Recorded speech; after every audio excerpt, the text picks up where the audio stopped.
Hi everyone, welcome you all to next class of Arabic, Classical Arabic Prose and Poetry, IGNO second semester MA Arabic MAL 007.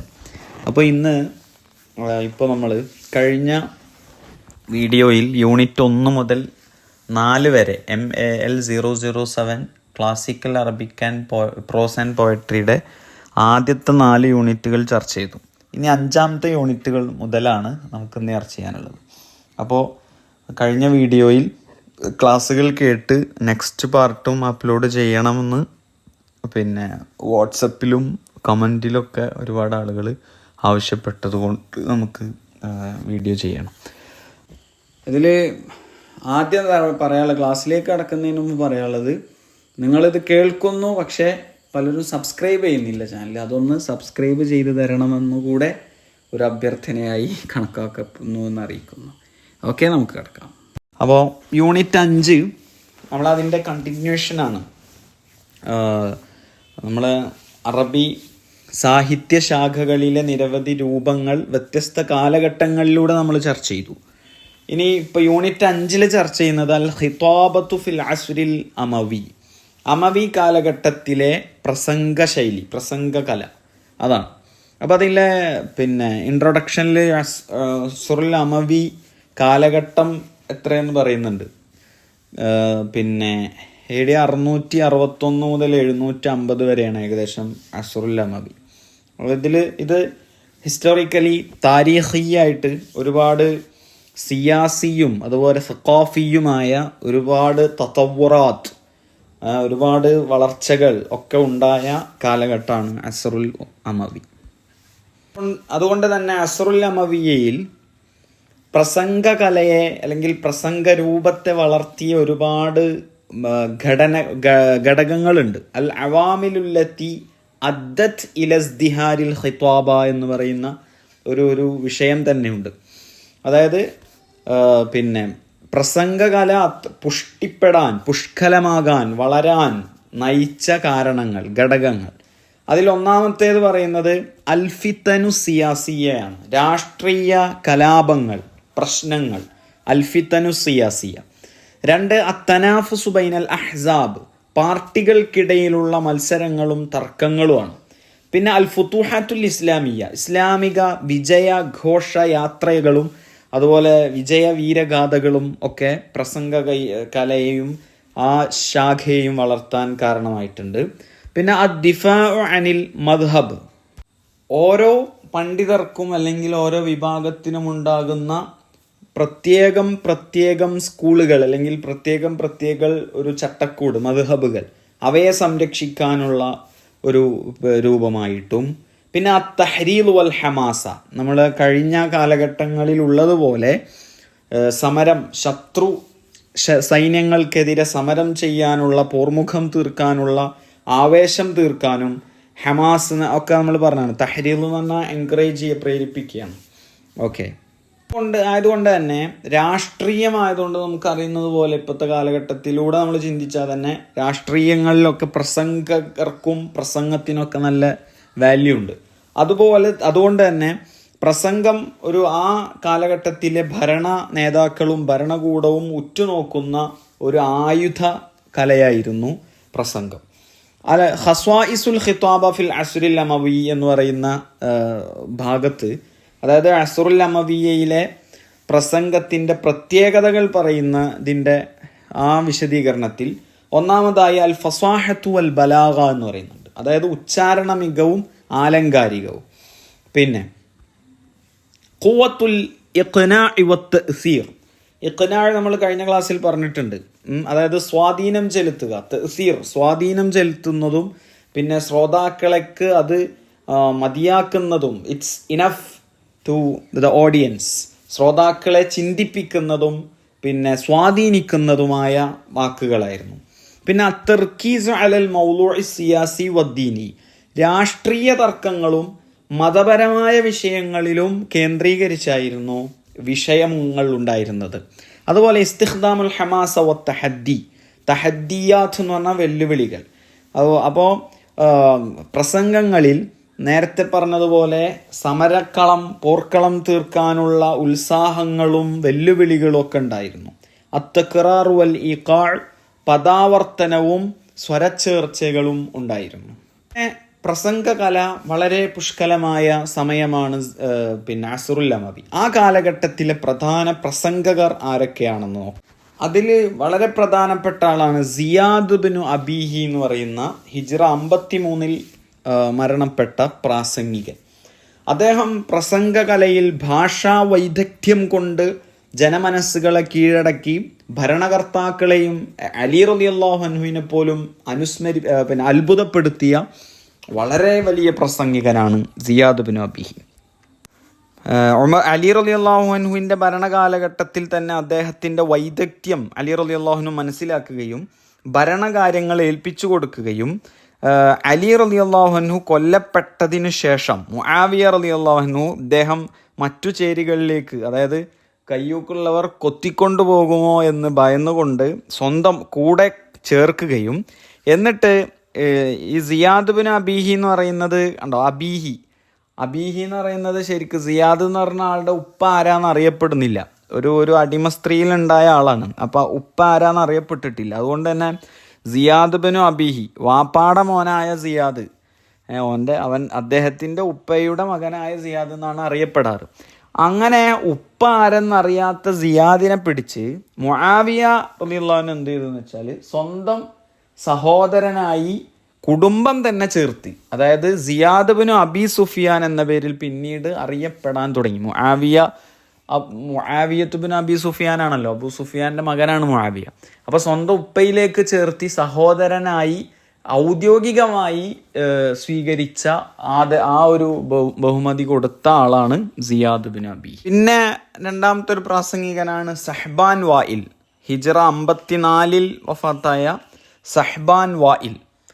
ഇതുപോലെ ഭാഷാ വൈദഗ്ധ്യം കൊണ്ടും ആലങ്കാരിക പ്രയോഗങ്ങൾ കൊണ്ടും പ്രേക്ഷകരെയും ശ്രോതാക്കളെയും ത്രസിപ്പിച്ച പ്രാസംഗികനാണ് സഹ്ബാൻ വായിൽ. ഒരു വാക്ക് പോലും അദ്ദേഹം പ്രസംഗത്തിൽ ആവർത്തിക്കില്ലത്രേ. ഒരു അല്പനിമിഷം പോലും പ്രസംഗത്തിൽ ഗ്യാപ്പ് വരാതെ കൺസിസ്റ്റൻസി, നൈരന്തര്യത്തോടുകൂടെ പ്രസംഗിക്കുന്ന ഒരു മഹാപ്രഭാഷണ കലയുള്ള ഒരു വ്യക്തിയായിരുന്നു സഹ്ബാൻ വായിൽ. ഒരു ദിവസം മുആവിയ ഭരിക്കുന്ന സമയമാണ്. മുആവിയ ഭരണാധികാരിയുടെ അടുത്ത് ഒരു സംഘം ആളുകൾ വന്നു.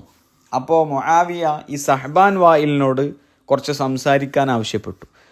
അങ്ങനെ ഈ സഹ്ബാൻ വായിൽ വഖത്വബ മിൻ സ്വലാത്തിൽ ളുഹുർ ഇലാ അൻ ഹാന വഖ്തുൽ അസ്ർ ളുഹർ നിസ്കാരം കഴിഞ്ഞതു മുതൽ തുടങ്ങിയ അസ്ർ സമയം വരെ ബിഗൈരി തക്റാറിൻ ഫിൽ അൽഫാളി വൽ മആനി, പദങ്ങളിലോ ആശയങ്ങളിലോ ഒരു തരി പോലും ആവർത്തനമില്ലാതെ പ്രസംഗിച്ചു ഇരിക്കുകയാണ്. അപ്പോൾ ഫദഹിഷൽ ഹാലിറൂൻ, അവിടെ സന്നിധരായ ഓഡിയൻസ് അല്ലെങ്കിൽ ആളുകൾ അവിടെ അത്ഭുത പരതന്ത്രരായി. ഫഅശാറ ഇലൈഹി മുആവിയ ബിൽ വുഖൂഫ്, അങ്ങനെ മുആവിയ നിർത്താൻ ആവശ്യപ്പെട്ടു. അപ്പോൾ ഫഅശാറ ഇലൈഹി സഹ്ബാൻ, അവരിലേക്ക് മുആവിയയിലേക്ക് ചൂണ്ടിക്കൊണ്ട് സഹ്ബാൻ പറഞ്ഞു, ലാ തഖ്ത അലയ്യ കലാമി, എൻ്റെ സംസാരം മുറിക്കല്ലേ. ഫഖാല മുആവിയ, അപ്പോൾ മുആവിയ പറഞ്ഞു അത്രേ, അൻത അഖ്തബുൽ അറബ്, നിങ്ങൾ അറബികളിൽ വെച്ച് ഏറ്റവും വലിയ പ്രാസംഗികനാണെന്ന് പറഞ്ഞപ്പോൾ ആ വാക്കിലൂടെ സഹ്ബാൻ വായിൽ എന്ന ഈ പ്രസംഗകൻ കൂട്ടിച്ചേർത്തു അത്രേ, അൻത അഖ്തബുൽ അറബ് എന്ന് പറഞ്ഞു നിർത്തിയ മുആവിയയുടെ വാക്കുകളോടൊപ്പം വൽ അജമി വൽ ജിന്നി വൽ ഇൻസ്, ഞാൻ അറബികളുടെ മാത്രം അറബികളിൽ വെച്ച് ഏറ്റവും പ്രാസംഗികനെന്ന് മാത്രമല്ല, വൽ അജം അനറബികളിലെയും, വൽ ജിന്നി വൽ ഇൻസ് ജിന്നുകുലത്തിലെയും മനുഷ്യകുലത്തിലെയും എല്ലാവരേക്കാളും ഞാൻ ഏറ്റവും വലിയ പ്രാസംഗികനാണ് എന്ന് പറഞ്ഞു അത്രേ. പിന്നെ വളരെ പ്രശസ്തനായ ഒരു പ്രസംഗികനാണ് അമവി കാലഘട്ടത്തിലെ ഖത്തീബ് ഹജ്ജാജ് ബിൻ യൂസുഫ്. ഹിജ്റ 95 വഫാത്തായ Hajjaj bin Yusuf. Hajjaj bin യൂസുഫിൻ്റെ വരികൾ കേട്ട, വാക്കുകൾ കേട്ട, പ്രസംഗം കേട്ട പ്രേക്ഷകരും ശ്രോതാക്കളും ജനങ്ങളും തരിച്ചു നിന്ന് പോകുന്ന വിധത്തിലുള്ള പ്രസംഗമായിരുന്നു. ത്വായിഫിൽ ജനിച്ച അദ്ദേഹം ഭരണപരമായ കാര്യങ്ങളിൽ ഇടപെട്ടിട്ടുണ്ടായിരുന്നു. അബ്ദുൽ മലിക് ബിൻ മർവാന്റെ ഭരണകാലഘട്ടത്തിൽ പോലീസ് സൈന്യത്തിൽ അദ്ദേഹം ഉണ്ടായിരുന്നു. ഹജ്ജാജ് ബിൻ യൂസുഫ് ഇറാഖിലെ ഭരണാധികാരിയായ സമയത്ത് അവിടെ തടിച്ചുകൂടിയ മുഴുവൻ പ്രജകളെയും മനുഷ്യരെയും കിടിലം കൊള്ളിച്ചൊരു പ്രഭാഷണമുണ്ട്. മിമ്പറിൽ കയറിയിട്ട് അദ്ദേഹത്തിൻ്റെ വളരെ പ്രസിദ്ധമായ പ്രസംഗം അപ്പോഴാണ് കാഴ്ചവെച്ചത്. നിങ്ങൾ ചോദ്യത്തിൽ പല നെറ്റിൻ്റെയോ അല്ലെങ്കിൽ മറ്റു വലിയ എക്സാമുകളുടെയൊക്കെ അറബിയിൽ മജാസിനും മുർസലിനൊക്കെ ഉദാഹരണമായിട്ട് കാണാറുണ്ട്. അമാ വല്ലാഹി ഇന്നി ല അറാ റുഊസൻ ഖദ് ഐനഅത് വഹാന ഖിതാഫുഹ വ ഇന്നി ലസാഹിബുഹ. എനിക്ക് മുന്നിൽ പഴുത്തു പാകമായ കുറേ തലകളിങ്ങനെ ശിരസ്സുകൾ ഞാൻ കണ്ടുകൊണ്ടിരിക്കുന്നു. അത് ഞാൻ വൈകാതെ പിഴുതെടുക്കും. അത് പിഴുതെടുക്കുന്നത് ഞാൻ തന്നെയാകുമെന്ന് പ്രസംഗിച്ച ഹജ്ജാജ് ബിൻ യൂസുഫിൻ്റെ പ്രസംഗം. അപ്പോൾ അത് അദ്ദേഹത്തിൻ്റെയാണ്.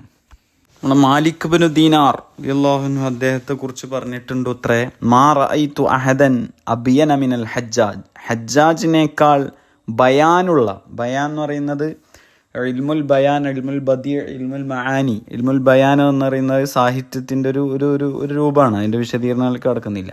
അത്തരം സാഹിത്യങ്ങളുള്ള ഒരാളെയും ഞാൻ കണ്ടിട്ടില്ല എന്ന് Malik bin Dinar Hajjaj bin യൂസുഫിനേക്കാൾ ഞാൻ കണ്ടിട്ടില്ല. ഓക്കെ. അതുപോലെ ത്വാരിഖ് ബിൻ സിയാദും അബ്ദുല്ലാഹ് ബിൻ സുബൈറും ഒക്കെ പ്രഗത്ഭ പ്രാസംഗകരിൽപ്പെട്ടതാണ്. ത്വാരിഖ് ബിൻ സിയാദാണ് ഫാത്തിഹുൽ ഉന്ദുലുസ്, സ്പെയിൻ വിജയിച്ച് കീഴടക്കിയ പ്രാസംഗികൻ എന്നറിയപ്പെടുന്നത്. അദ്ദേഹത്തിൻ്റെ വളരെ പ്രശസ്തമായ പ്രസംഗമുണ്ട്. അയ്യുഹന്നാസ് ഐനൽ മഫർ അൽ ബഹ്റു മിൻ വറായിക്കും വൽ അദുവു അമാമക്കും എന്ന് പറഞ്ഞിട്ട് ശത്രു സൈന്യത്തിനോട് പോരാടാൻ പോയപ്പോൾ അവരൊന്നടങ്കം ഇവരെക്കാൾ ഇരട്ടി ശക്തിയുള്ള ആയുധക്കോപ്പുകളും പടക്കോപ്പുകളുമായി ശത്രുവ്യൂഹം നേരിട്ട് ഇവരുടെ മുന്നിലേക്ക് വന്നപ്പോൾ ത്വാരിഖ് ബിൻ സിയാദ് എന്ന ആ സൈന്യത്തിന് നേതൃത്വം കൊടുക്കുന്ന ഈ മഹാപ്രാസംഗികൻ അവരോട് ചോദിച്ചു അത്രേ, അയ്യുഹന്നാസ്, ഓ മനുഷ്യരെ, ഐനൽ മഫർ, എവിടേക്കാണ് നമ്മൾ ഓടിപ്പോവുക? അൽ ബഹ്റു മിൻ വറായിക്കും, നിങ്ങൾക്ക് പിന്നിൽ പരന്നു കിടക്കുന്ന സാഗരം പോലെ കിടക്കുന്ന കടലാണുള്ളത്. വൽ അദുവു അമാമക്കും, നിങ്ങളുടെ മുന്നിൽ ശത്രുക്കളാണുള്ളത്. നിങ്ങൾ എവിടേക്കാണ് ഓടിപ്പോകുന്നത് എന്ന് പറഞ്ഞിട്ട് അവരെ മുഴുവൻ ആവേശോജ്വലമാക്കിയ പ്രസംഗം കാഴ്ചവെച്ച ആളാണ് ത്വാരിഖ് ബിൻ സിയാദ്. ഇരിക്കട്ടെ. പിന്നെ അൻവാഉൽ ഖിതാബത്ത് ഫിൽ അസ്റുൽ അമവി, അസ്റുൽ അമവിയിലെ പ്രസംഗത്തിൻ്റെ ഇനങ്ങൾ. അത് അൽ ഖിതാബത്തു സിയാസിയ ഉണ്ട്, അതായത് രാഷ്ട്രീയ പ്രസംഗങ്ങൾ. അൽ ഖിതാബത്തു ദീനിയ, മതപരമായ പ്രസംഗങ്ങളുണ്ട്. അൽ ഖിതാബത്തുൽ ഹർബിയ, യുദ്ധോന്മുഖമായ പ്രസംഗങ്ങളുണ്ട്. പിന്നെ ഖുതബുൽ ജുമഅത്തി വൽ ഈദ്, പെരുന്നാളിൻ്റെയും വെള്ളിയാഴ്ചയുടെയൊക്കെ പ്രസംഗങ്ങളുണ്ട്. ഇനി അനാസിറുൽ ഖുതുബത്തിൻ നാജിഹ, നമ്മൾ നേരത്തെ ഒരു അനാസിന് റിസാലത്തിൻ നാജിഹ, ഒരു ഫലപ്രദമായ കത്തിൻ്റെ മൂലകങ്ങൾ അല്ലെങ്കിൽ ഘടകങ്ങൾ എന്തൊക്കെയാണ് നമ്മൾ പറഞ്ഞിരുന്നത്. അതുപോലെ ഒരു ഫലപ്രദമായ പ്രസംഗത്തിൻ്റെ ഘടകങ്ങൾ ഒന്ന് ഇഫ്തിതാഹ് വേണം, അതായത് ബിസ്മി ഹംദ് കൊണ്ട് തുടങ്ങണം. പിന്നെ അത്തഹയ്യത്തു വസ്സലാത്തു അലൻ നബി, സ്വലാത്ത് വേണം സല്ലല്ലാഹു അലൈഹി വസല്ലം യുടെ പേരിൽ. പിന്നെ അഭിവാദ്യം വേണം. പിന്നെ അൽ മൗലൂഉൽ അസാസി, വിഷയത്തെക്കുറിച്ചുള്ള ബേസിക് വിഷയത്തെക്കുറിച്ചുള്ള ആഴമുള്ള സംസാരങ്ങൾ വേണം. അതുപോലെ അൽ ഇസ്തിഷ്ഹാദു ബിൽ ആയാത്തി വൽ അഹാദീസ്, പ്രസംഗിക്കുമ്പോൾ ഖുർആനിൽ നിന്നും ഹദീസിൽ നിന്നും തെളിവുകൾ ഉദ്ധരിക്കണം. അതുപോലെ അൽ ഖാത്തിമ വദ്ദുആ, അവസാനം പിന്നെ ദുആഉം ഖാത്തിമത്തും ഉപസംഹാരമൊക്കെ വേണം. ഫർഖു ബൈനൽ ഖിതാബത്തിൽ ജാഹിലിയ വൽ അമവിയ, എന്താണെന്ന് മനസ്സിലായതോ? കമ്പാരിസൺ ആണ് ബിറ്റ്വീൻ അതായത് ജാഹിലിയ കാലഘട്ടത്തിലെ പ്രസംഗത്തിൻ്റെയും അമവി കാലഘട്ടത്തിലെ പ്രസംഗം, അവർ തമ്മിലുള്ള കമ്പാരിസൺ. ജാഹിലിയത്തിൽ തഅസ്സുബുൻ ഖബീലിയും, നേരത്തെ പറഞ്ഞ പോലെ വംശീയപരമായ ഗോത്രപരമായ പക്ഷപാതങ്ങൾ നിറഞ്ഞു തുളുമ്പുന്ന പ്രസംഗങ്ങളായിരുന്നു. അമവിയയിൽ ഫിക്റുൻ സിയാസിയും, രാഷ്ട്രീയമായ ചിന്തയായിരുന്നു. ഇനി ജാഹിലിയയിൽ ബിദൂനി തൻദീമിൻ, ഒരു സ്ട്രക്ചർ ബേസ് ആയിരുന്നില്ല പ്രസംഗങ്ങൾ. എന്നാൽ അമവിയയിൽ മുറത്തബത്തുൻ മുനവ്വമത്തുൻ, വളരെ ചിട്ടയാർന്നതും സ്ട്രക്ചേർഡുമായിരുന്നു. പിന്നെ ജാഹിലിയയിൽ ഹജാ, പിന്നെ മദ്ഹു ഖബായിലൊക്കെയാണ്, അതായത് പരിഹാസങ്ങളും അതുപോലെ ഗോത്രങ്ങളെ പ്രശംസിക്കലൊക്കെ ആയിരുന്നു. അതുപോലെ ജാഹിലിയ പ്രസംഗം ലുഗത്തുൻ ഖവിയ്യത്തുൻ ഹഷിന, നേരത്തെ പറഞ്ഞ പോലെ വളരെ ശക്തവും പരുക്കവുമായ ഭാഷയായിരുന്നു. എന്നാൽ അമവിയയിൽ ലുഗത്തുൻ ഫസീഹത്തുൻ മുഹദ്ദബത്തുൻ, വളരെ ലഘൂകരിക്കപ്പെട്ട അല്ലെങ്കിൽ കടഞ്ഞെടുക്കപ്പെട്ട ഫസീഹായ, അതായത് സാഹിത്യ സമ്പുഷ്ടമായ ഭാഷയായിരുന്നു. പറഞ്ഞു വന്നതിൻ്റെ ഒരു കീ പോയിന്റ്, അൽ ഖിതാബത്തു ഫിൽ അസ്രിൽ അമവി കാനത്ത് അദാത്തൻ ഫആലത്തൻ ലിദ്ദിഫാഇ അനി ദൗലത്തി വദ്ദീൻ. അമവിയ കാലഘട്ടത്തിലെ പ്രസംഗം മതപരം അല്ലെങ്കിൽ മതത്തിൻ്റെയും അല്ലെങ്കിൽ രാഷ്ട്രീയത്തിൻ്റെയും ശത്രുതയെയും ഒക്കെ പ്രതിരോധിക്കാനുള്ള ഒരു പ്രതിരോധക മാർഗമായി പ്രസംഗം കൊണ്ടുവന്നു. അൽ ഖുതബ മിസ്ലു Ziyad, Hajjaj bin Yusuf, Tariq bin Ziyad, Sahban Wail, അബ്ദുല്ലാഹിബിൻ സുഹൈർ, അവരൊക്കെ ഇസ്തഖ്ദമു അല്ലുഗ, ഭാഷയെ ഉപയോഗിച്ചു, ബിഷക്ലിൻ ഖവിയിൻ വ മുഅസ്സിറുൻ, വളരെ സ്വാധീനം ചെലുത്തുന്ന രൂപത്തിൽ ഭാഷയെ ഉപയോഗിച്ചു. പിന്നെ ഖുതുബത്തുൽ ജുമുഅത്തി വ ഖുതുബുൽ സിയാസിയത്തി ഇസ്ദഹറത്ത് ഫി ഹാദിഹിൽ മർഹല, ഈ കാലഘട്ടത്തിൽ രാഷ്ട്രീയ പ്രസംഗവും പിന്നെ വെള്ളിയാഴ്ച പ്രസംഗവും മറ്റു പ്രസംഗങ്ങളൊക്കെ വളരെ വികസിച്ചു. ഓക്കെ, യൂണിറ്റ് 6 കടക്കാം. യൂണിറ്റ് 6 ഷുഅറാഉൽ അസ്റിൽ അമവിയാണ് ചർച്ച ചെയ്യുന്നത്, അതായത് അമവി കാലഘട്ടത്തിലെ കവികൾ, അതാണ് ചർച്ച ചെയ്യുന്നത്. ഇതിൻ്റെ മുഖദ്ദിമയിൽ പിന്നെ പറയുന്നുണ്ട്, ഈ കാലഘട്ടത്തിൽ 3 പ്രധാനപ്പെട്ട കവിതാ ശൈലികളാണ് വളരെ പിന്നെ ഓടിയത്, അതായത് പിന്നെ എന്താ പറയുക ട്രെൻഡിങ് ആയത്. ഹജാ, ഫഖ്ർ, ഗസ്ൽ. ഹജാ നമ്മൾ നേരത്തെ പറഞ്ഞു, വിമർശന കാവ്യങ്ങൾ, പരിഹാസവും വിമർശനവും. ഫഖ്ർ എന്ന് പറഞ്ഞാൽ വംശഗാഥയാണ്, സ്വന്തം വംശത്തെയും ഗോത്രത്തെയും ഒക്കെ പൊക്കി പറഞ്ഞുകൊണ്ടുള്ളതും. ഗസ്ൽ പ്രണയ കവിതയാണ്. അപ്പോൾ ഖസ്വായിസു ഷെയ്ർ ഫിൽ അസ്റിൽ അമവി, അമവി കാലഘട്ടത്തിൽ കവികളെ കുറിച്ച് പറയുന്നതിന് മുമ്പ് കവിതയുടെ പ്രത്യേകതകൾ നോക്കാം. ഒന്ന്, അസ്റാഉ സിയാസിയാണ്, രാഷ്ട്രീയ തർക്കങ്ങൾ കവിതയെ സ്വാധീനിച്ചിട്ടുണ്ട്. അസ്റാഉ സിയാസി, അസ്റാഉ. അതുപോലെ ഷുഅറു നഖായിൽ എന്ന് പറയുന്ന ഒരു പ്രത്യേക ശാഖ തന്നെ ഇട്ടുണ്ടായിട്ടുണ്ട്. അതായത് ഷുഅറു നഖായിൽ എന്ന് പറയുന്നത് തർക്ക കവിതകൾ. ഒരാൾ കവിത എഴുതും, അതിന് മറുപടിയായി വേറെ കവി എഴുതും, അങ്ങനെ അവർ തമ്മിൽ പരസ്പരം തർക്കം അതിങ്ങനെ കണ്ടിന്യൂസ് ആയി നിലകൊള്ളുകയും അവർ തമ്മിൽ പരസ്പരം മറുപടിക്ക് മറുപടിയൊക്കെ കവിതാ രൂപത്തിൽ അയക്കുകയും ചെയ്യും. പിന്നെ തനവ്വു ഫിൽ അഗ്റാദ്, ഒരുപാട് വിഷയങ്ങൾ, പ്രണയം, പുകഴ്ത്തൽ, മതം, അങ്ങനെ തുടങ്ങി വ്യത്യസ്ത ലക്ഷ്യങ്ങൾക്ക് വേണ്ടിയുള്ള വ്യത്യസ്ത വിഷയങ്ങൾ ഉണ്ടായിരുന്നു. തനാഫുസു ബൈന ശുഅറാ, കവികൾക്കിടയിലുള്ള തർക്കങ്ങൾ. അതുപോലെ തഅ്സീറുൽ ബീഅ, നന്നായി അവിടുത്തെ പ്രകൃതിയും അതുപോലെ മരുഭൂമിയും നഗരങ്ങളും അതിൻ്റെ നാഗരികതയും ഒക്കെ ആ പരിസ്ഥിതി, എൻവറോൺമെന്റൽ ഇൻഫ്ലുവൻസ് ഉണ്ടായിരുന്നു. തഅ്സീറുൽ ബീഅ. മാത്രമല്ല കവിതയിൽ അൽ മദാരിസു ശഅരിയ, കവിതകളിൽ സ്വാധീനം ചെലുത്തിയ ശൈലികളെ കേന്ദ്രീകരിച്ചുള്ള പിന്നെ ഒരു പഠനം തന്നെ ഉണ്ടായിരുന്നു. അതായത് ഒന്ന് മദ്രസത്തുൽ ബാദിയ, മരുഭൂമി, ഒരു ബാദിയ, ഒരു പഴയ ഒരു സ്റ്റൈല്, മരുഭൂമി ഗോത്രഗീതങ്ങൾ, അതുപോലെ യുദ്ധത്തിൻ്റെ കവിതകൾ, ഇതിൻ്റെ ബേസ് ചെയ്തിട്ടുള്ള കവിമാരുണ്ടായിരുന്നു. അൽ മദ്രസത്തുൽ ഹലരിയ, നാഗരിക ശൈലി ഉണ്ടായിരുന്നു. ബാദിയയും ഹലരിയയും, ബാദിയ എന്ന് പറയുമ്പോൾ നഗരശൈലിയുടെ ഓപ്പോസിറ്റ്, ഹലരിയയുടെ ഓപ്പോസിറ്റ്. ഓക്കെ, ഈ മദ്രസത്തുൽ ബാദിയയിലാണ് ഫറസ്ദഖ്, ജരീർ തുടങ്ങിയ നമ്മളിനി പറയാൻ പോകുന്ന പ്രശസ്ത കവിമാരൊക്കെ വരുന്നത്. എന്നാൽ നാഗരിക ശൈലി മദ്രസത്തുൽ ഹലരിയ യൂസ് ചെയ്ത കവിമാരിൽ പെട്ടാണ് ഉമർ ഇബ്നു അബി റബിയ ഒക്കെ, അവരൊക്കെ നമ്മൾ ഇനി ചർച്ച ചെയ്യാം. അപ്പം അങ്ങനെ 2 സ്റ്റൈൽ ഓഫ് ദി പോയറ്റ്സ്, കവിമാരുടെയും കവിതകളുടെയും 2 വ്യത്യസ്ത ശൈലികൾ, ഒന്ന് ബാദിയ, ഒന്ന് ഹലരിയ. ഇനി നമുക്ക് അഷ്ഹറു ശുഅറാഇൽ അസ്റിൽ അമവി കാലഘട്ടത്തിലെ പ്രധാന കവിമാരെ കുറിച്ച് ചർച്ച ചെയ്യാം. ഒന്ന് ഫറസ്ദഖ് തന്നെയാണ്, എല്ലാവരും കേട്ടിട്ടുണ്ടാവും. ഫറസ്ദഖ് അദ്ദേഹത്തിന്റെ യഥാർത്ഥ പേര് ഹുമാം ഇബ്നു ഗാലിബ് അത്തമീമിയാണ്. അബൂ ഫറാസ് ഹുമാം ഇബ്നു ഗാലിബ് എന്നാണ് അദ്ദേഹത്തിന്റെ മുഴുവൻ പേര്, ഫറസ്ദഖ് എന്ന് വിളിപ്പേര്.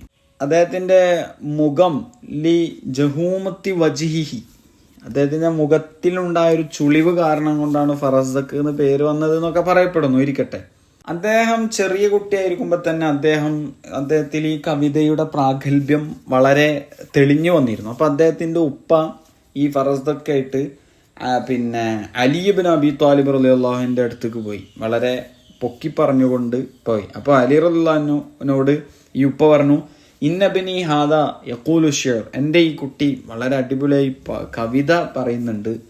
അപ്പോൾ അലി റളിയല്ലാഹു തിരിച്ചു പറഞ്ഞു അത്ര, അല്ലിംഹുൽ ഖുർആൻ, അവൻ ഖുർആൻ പഠിപ്പിച്ചു കൊടുക്കുക. ഇത് ഫർത്തമസത്ത് ഹാദിഹിൽ കലിമ ഫി നഫ്സിൽ ഫറസ്ദഖ്, ഇത് ഫറസ്ദഖിൻ്റെ മനസ്സിൽ ഒരു കോർത്തിയിട്ട വാക്കുകൾ പോലെ. ഫലം യുനള്ളിം ഷിഅറൻ ഹത്താ ഹഫിളൽ ഖുർആൻ, ഖുർആൻ മനഃപ്പാടമാക്കുന്നത് വരെ പിന്നെ ഒരു കവിത പോലും അദ്ദേഹം ഫറസ്ദഖ് പാടിയിട്ടില്ല. അങ്ങനെ ഒക്കെ കഴിഞ്ഞ് ഖുർആനൊക്കെ ഹിഫ്ളാക്കി വീണ്ടും കവിതയിലേക്ക് വന്നു. പിന്നെ ജനങ്ങളെ ഹജാ ചെയ്യാനും പരിഹസിക്കാനും വിമർശിക്കാനൊക്കെ തുടങ്ങി.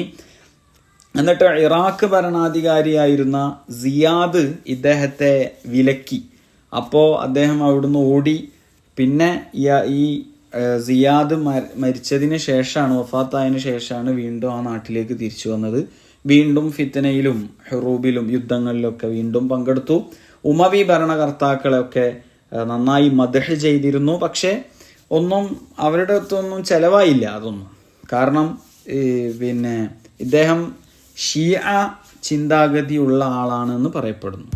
ഇദ്ദേഹവും ഇനി നമ്മൾ പറയാൻ പോകുന്ന ജരീർ എന്ന് പറയുന്ന ഒരു കവിയുണ്ട്. ഇവർ തമ്മിലാണ് ഷെയറുൻ നഖായിൽ, വളരെ തർക്ക കവിതകൾ വളരെ രൂക്ഷമായി ഉണ്ടായിരുന്നത്. വർഷങ്ങൾ നീണ്ട പിന്നെ തർക്കമായിരുന്നു ഇവർ തമ്മിൽ. ആര്? ഫറസ്ദഖും ജരീറും.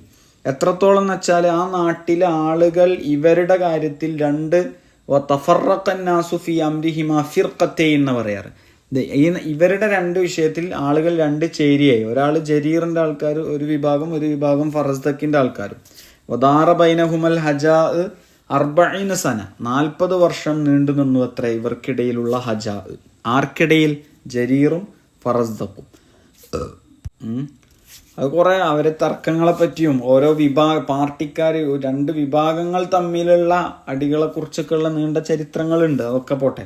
വളരെ മോശം വാക്കുകളൊക്കെ യൂസ് ചെയ്തിരുന്ന, ഒരു അധാർമികമായ സ്റ്റൈലിൽ കവിത ആലപിച്ചിരുന്ന, മതചേഷ്ടകളൊക്കെ കുറഞ്ഞ, വളരെ പിന്നെ വിശുദ്ധതയോടെ ജീവിക്കുന്ന സ്ത്രീകളെപ്പോലും വ്യഭിചാരാരോപണങ്ങൾ പോലെയുള്ള ദുഷിച്ച അമ്പുകൾ കൊണ്ട് വേദനിപ്പിച്ച ഒരു കവി കൂടിയാണത്രേ ഫറസ്ദഖ്.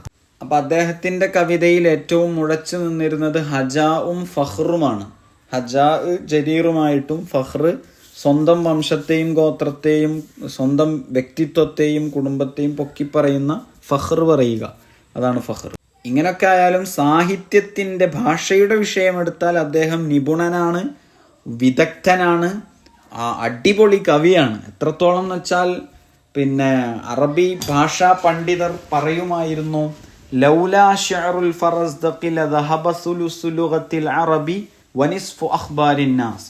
ഫറസ്ദഖിന്റെ കവിതകളെങ്ങാനും ഇല്ലായിരുന്നുവെങ്കിൽ അറബി ഭാഷയുടെ 1/3 തന്നെ നമുക്ക് നഷ്ടമായിരുന്നേനെ. പിന്നെ അറബി ആളുകളുടെ അതിൻ്റെ ചരിത്രങ്ങൾ ഉറങ്ങുന്ന കഥകളുടെയും ഒക്കെ പകുതി തന്നെ നമുക്ക് നഷ്ടമായിരുന്നേനെ എന്ന് പറയുമായിരുന്നു. ഇദ്ദേഹത്തിൻ്റെ വളരെ പ്രശസ്തമായൊരു കവിതയിൽപ്പെട്ടതാണ് അലി ഇബ്നുൽ ഹസൻ റളിയല്ലാഹു അൻഹുവിനെ കുറിച്ച് ഇദ്ദേഹം പാടിയത്. ഹാദല്ലദീ തഅരിഫുൽ ബത്ഹാഉ വത്അതഹു വൽ ബൈതു യഅരിഫുഹു വൽ ഹില്ലു വൽ ഹറമു. ആരോ അലി ഇബ്നുൽ ഹസനെ കുറിച്ച് അറിയാത്തതുപോലെ നടിച്ചിട്ടേ, വളരെ പ്രശസ്തനാണ് അലി ഇബ്നു ഹസൻ അപ്പോഴും. അപ്പോൾ വളരെ അഭിനയം നടിച്ചുകൊണ്ട് ചോദിച്ചു അത്രേ, ഇതാരദ്ദേഹം? അപ്പോൾ അദ്ദേഹത്തിന് മറുപടിയായി ഫറസ്ദഖ് പറഞ്ഞതാണ്, ഹാദല്ലദീ തഅരിഫുൽ ബത്ഹാഉ വത്അതുഹു, നിങ്ങൾ ചവിട്ടുന്ന ഓരോ മണൽത്തരികൾക്ക് പോലും അറിയാവുന്ന വ്യക്തിത്വമാണ് ഇദ്ദേഹം. വൽ ബൈതു യഅരിഫുഹു വൽ ഹില്ലു വൽ ഹറമു, ഹറം പ്രദേശവും ഹറമല്ലാത്ത പ്രദേശവും സർവ്വ വീടുകളും സർവ്വ മണൽത്തരികളും സർവ്വഭാന്ത പ്രദേശങ്ങൾ മുഴുവനും അറിയുന്ന വ്യക്തിത്വമാണ് ഇദ്ദേഹം എന്ന് പറഞ്ഞു അത്രേ. ഇരിക്കട്ടെ, അടുത്തത് ജരീറാണ്. ജരീർ ഫറസ്ദക്കുമായി ഹജായിൽ ഏർപ്പെട്ട നേരത്തെ പറഞ്ഞ ഫറസ്ദക്കിന്റെ എതിരാളിയായ കവിയാണ് ജരീർ. ജരീർ ഇബ്നു അത്തിയ്യ എന്നാണ് മുഴുവൻ പേര്. ജരീറും ചെറുപ്പത്തിൽ തന്നെ വളരെ കവി നിപുണതയും പ്രാഗൽഭ്യവും കൊണ്ടറിയപ്പെട്ട ആളാണ്. ഹജായിൽ വളരെ പ്രശസ്തനായ ആളാണ്. ഹജാ നമ്മൾ പറഞ്ഞല്ലോ. ഇദ്ദേഹം രാഷ്ട്രീയ നേതാക്കളെയും ഭരണാധികാരികളെയൊക്കെ വളരെ മദ്ഹ് ചെയ്തിരുന്നു. ഖദിമ ജരീർ അൽ ഹജ്ജാജ് വഹുവ അമീറുൽ ഇറാഖ്. ഹജ്ജാജ് ഇറാഖിൻ്റെ അമീറായിരിക്കെ ജരീർ ഹജ്ജാജിൻ്റെ അടുത്ത് പോയി. അപ്പോൾ അന്നത്തെ ഭരണാധികാരി അബ്ദുൽ മലിക് ബിൻ മർവാനാണ്. ഫഅഅജബൽ ഹജ്ജാജ് ബി ബലാഗതിഹി വ ശാഇരിയതിഹി. അങ്ങനെ ഇദ്ദേഹത്തിൻ്റെ കവിതയുടെ നിപുണതയിൽ ഹജ്ജാജ് എന്ത് ചെയ്തു? വളരെ അത്ഭുതം കൂറി. അങ്ങനെ ഫറാദ അൻ യുഖദ്ദിമഹു ഇലൽ ഖലീഫ അബ്ദുൽ മലിക്. ഖലീഫ അബ്ദുൽ മലിക്കിൻ്റെ സമീപത്തേക്ക് ഇദ്ദേഹത്തെ പറഞ്ഞയക്കാനാണ് ഉദ്ദേശിച്ചു ഹജ്ജാജ്. അങ്ങനെ ഇദ്ദേഹം അബ്ദുൽ മലിക്കിൻ്റെ അടുത്ത് പോയി. ഇസ്തഅദനഹു, അദ്ദേഹം കടക്കട്ടെ എന്ന് ചോദിച്ചപ്പോൾ അബ്ദുൽ മലിക് ഫഅബാ, നിരസിച്ചു. ഇന്നമാ അൻത ലിൽ ഹജ്ജാജ്, ഇതൊക്കെ ഹജ്ജാജിന് തന്നെ പറ്റുള്ളൂ, നമുക്കൊന്നും പറ്റൂല എന്ന് പറഞ്ഞത്രേ. അപ്പോൾ ഈ ജരീർ പാടിയത്ര അലസ്തും ഖൈറുമൻ റകിബൽ മതായ വ അൻതൽ ആലമീന ബിതൂനി റാഹിൻ എന്ന് പറയുന്ന ഒരു ബൈത്ത് പാടി.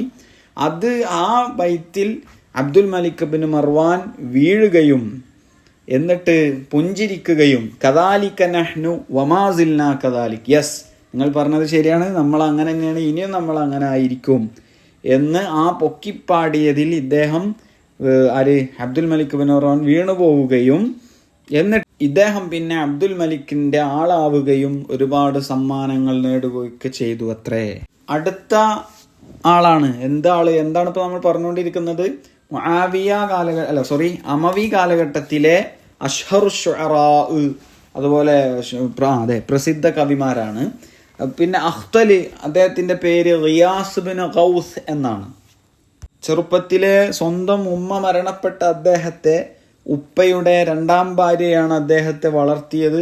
അത് വളരെ മോശമായാണ് വളർത്തിയത്. അതുകൊണ്ട് തന്നെ അദ്ദേഹം ചെറുപ്പം മുതലേ സ്വഭാവ വൈകല്യങ്ങളൊക്കെ ഉണ്ടായിരുന്നു. ഇദ്ദേഹം ഒരു നസ്രാനി കവിയായിരുന്നു. നസ്രാനിയാണ് മതം അദ്ദേഹത്തിൻ്റെത്, നസ്രാനിയാണ്, ഇസ്ലാമിയ ആയിരുന്നില്ല. പിന്നെ യസീദ് ബിൻ മുആവിയ ഭരിക്കുന്ന കാലത്ത് കഅബ് ബിൻ ജുഐൽ എന്ന് പറയുന്ന ഒരു കവിയുണ്ട്. ആ കവിയോട് യസീദ് ബിൻ മുആവിയ ത്വലബ അൻ യഹ്ജുവൽ അൻസ്വാറുകളെ പരിഹസിക്കാൻ ആവശ്യപ്പെട്ടു. വകാന ജുഐൽ മുസ്ലിമൻ, ജുഐൽ മുസ്ലിമായ ഒരാളായതുകൊണ്ട് ഖാഫ അൻ യദുമ്മ ഖൗമൻ ആവൗ റസൂലല്ലാഹ്, റസൂലുള്ളാഹി സ്വല്ലല്ലാഹു അലൈഹി വസല്ലമയെ സഹായിച്ച ഒരു കൂട്ടരെ ദമ്മ ചെയ്യുക, പരിഹസിക്കുക, അവരെ ഇകഴ്ത്തുന്നതിൽ ഇദ്ദേഹത്തിന് പേടിയായി കഅബ് ബിൻ ജുഐൽ. അപ്പോൾ ഇദ്ദേഹം ഭരണാധികാരിയായി ഭീഷണിപ്പെടുത്തിയപ്പോൾ അതുല്ലുക അലാ ഫുലാനിൻ മിന്നാ നസ്രാനിയൻ ലാ യുബാലിയ യഹ്ജുഹു, അവരെ പരിഹസിക്കാൻ ഒരു മടിയും കൂടാതെ നിങ്ങൾക്ക് പരിഹസിക്കാൻ പറ്റിയ ഒരാളുണ്ട്, അദ്ദേഹത്തെ ഞാൻ പരിചയപ്പെടുത്തി തരാമെന്ന് പറഞ്ഞിട്ട് ഈ കഅബ് ബിൻ ജുഐൽ പറഞ്ഞു. കാന ലിസാനുഹു ലിസാനു സൗർ, അദ്ദേഹത്തിൻ്റെ നാവ് വിപ്ലവത്തിൻ്റെ നാവാണെന്ന് പറഞ്ഞുകൊണ്ട്. അപ്പോൾ ആരാ മൻ ഹുവാന്ന് ചോദിച്ചപ്പോൾ അൽ അഖ്തൽ എന്ന് പറഞ്ഞത്രേ. അങ്ങനെ അഖ്തലിനെ ഈ യസീദ് ബിൻ മുആവിയ വിളിച്ചിട്ട് അൻസാരിങ്ങളെ ഹജ ചെയ്യാൻ, പരിഹസിക്കാൻ ആവശ്യപ്പെടുകയും അപ്പോൾ അദ്ദേഹം പാടിയത്ര ഖൗമുൻ ഇദാ ഹദറൽ അസീറു റഅയ്തുഹും ഹംറുൻ ഉയൂനുഹും മിനൽ മിസ്താരി എന്ന് പറഞ്ഞിട്ടുള്ള കവിത പാടുകയൊക്കെ ചെയ്തു. നന്നായി മദ്യപാനിയായിരുന്നു അഖ്തൽ. വകാനൽ അഖ്തലു യശ്റബുൽ ഖംറ വലാ യജീദുൻ നൗമു ഇല്ലാ ഇദാ ശരിബ, കള്ളു കുടിച്ചാലേ അത്ര ഇദ്ദേഹത്തിന് കവിത നന്നായി വരാറുള്ളൂ.